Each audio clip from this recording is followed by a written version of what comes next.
तुम्हें राज्यसभा एमपी मानकर ना जानिछ काहे नहीं सर मोटे जानिबार तो देख 10 जन एमपी आम ओडिशा रे राज्यसभा को जाइछंती ताकू आमे मने रखिबा जो 10 जन अछंती ता भीतर पिला माने आमे मने रखिबा 7 जन आमर जाइछंती फ्रॉम बीजेडी बिजू जनता दल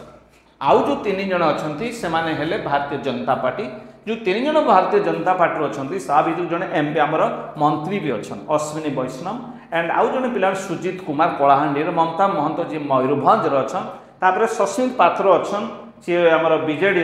तापरे मुन्ना खा भी अच्छन आमर सुलता देव दीदी अच्छन आमर कोई पारिबा देवाशीष सामतराय अच्छन आमर आमे कोई पारिबा मानस मंगराज भी आमर अच्छन आमे कोई पार सुभाषिष खुंटिया भी अच्छन आमे तांको मध्ये कोई पार निरंजन बिसी एंतागिरी आमर सुनुन तो